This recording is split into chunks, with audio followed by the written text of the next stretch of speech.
सरकार के नेतृत्व में मध्य प्रदेश लगातार विकास की नई ऊंचाइयां छू रहा है। आज सीएम डॉक्टर मोहन यादव ने इंदौर को संवारने के लिए कई महत्वपूर्ण बिंदुओं पर फैसला लिया है और इस पर हमने खास रिपोर्ट भी तैयार की है। देखिए इस रिपोर्ट को।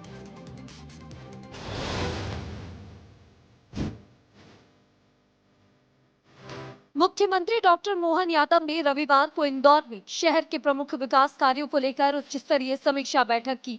बैठक में मुख्यमंत्री डॉक्टर मोहन यादव ने विकास कार्यों की अनेक सौगातें दी हैं। अधोसंरचनात्मक विकास को नई गति देने के लिए बैठक में कई अहम निर्णय भी लिए गए।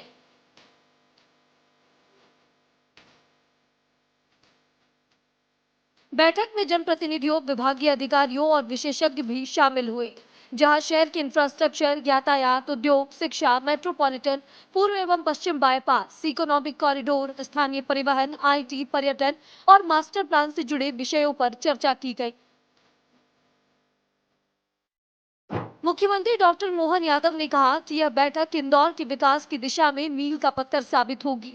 उन्होंने विश्वास व्यक्त करते हुए कहा कि निर्धारित समय सीमा के भीतर सभी परियोजनाएं धरातल पर उतरेंगी और इंदौर शहर आने वाले वर्षों में देश के अग्रणी महानगरों में एक होगा। प्रस्तावित इंदौर उज्जैन मेट्रोपॉलिटन रीजन का क्षेत्र करीब 14,000 वर्ग किलोमीटर रहने वाला है, जिसमें रतलाम शहर को भी शामिल किया गया है। इसका उद्देश्य इंदौर को एक मजबूत क्षेत्रीय आर्थिक केंद्र के रूप में विकसित करना है, जिससे परिवहन, उद्योग और रोजगार के नए अवसर सृजित होंगे।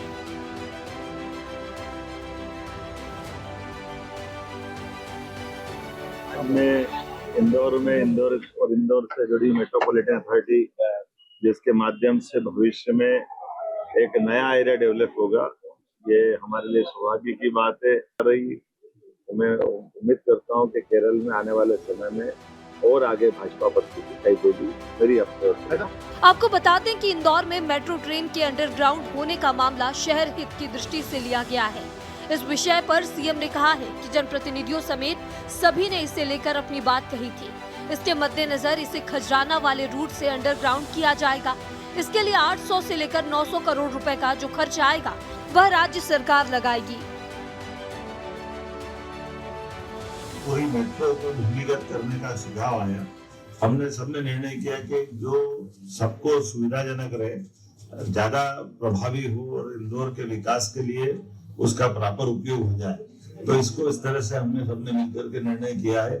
जो 800-900 करोड़ रुपए लगेगा राज्य सरकार मिलाएगी और उस योजना के लिए निर्णय किया गया। ये बड़ा निर्णय है मेट्रो रेल परियोजना के लिए। ये अभी तक की हमारी और समय सीमा के अंदर इसको करने का प्रयास करेंगे। बैठक में शहर के यातायात सुधार, मेट्रो रेल प्रोजेक्ट की प्रगति, नई बस सेवाओं की विस्तार और एमवाई अस्पताल की नई बिल्डिंग के भूमि पूजन जैसे अहम मुद्दों पर चर्चा की गई है। इसके अलावा नए रिंग रोड, बाईपास, उनके कंट्रोल एरिया और पलासिया स्थित लोक निर्माण विभाग की जमीन में रीडेवलपमेंट प्रोजेक्ट पर भी प्रेजेंटेशन दिया गया। चाहे एनएच के रोड हो, रेलवे स्टेशन के रेल लाइन नहीं बिछाना हो, भविष्य की दृष्टि से ये वाकई बहुत बड़ी ग्रोथ बन रही है। जैसे अभी तक हमारा दिल्ली, आगरा, मुंबई राजमार्ग पे इंदौर था, उस एनएच का लाभ हमको पीथमपुर से मिलकर देवास तक मिला। अब 6 लेन दिल्ली मुंबई कॉरिडोर है। रतलाम के साथ जुड़ने से, रतलाम से लेकर मनासा तक का ये पूरा बेल्ट हमको इस मेट्रोपॉलिटन के नजदीक में रतलाम से जोड़ने वाला है। मोहन सरकार के सशक्त प्रयासों के कारण ही प्रदेश लगातार विकास की नई बुलंदियां छू रहा है।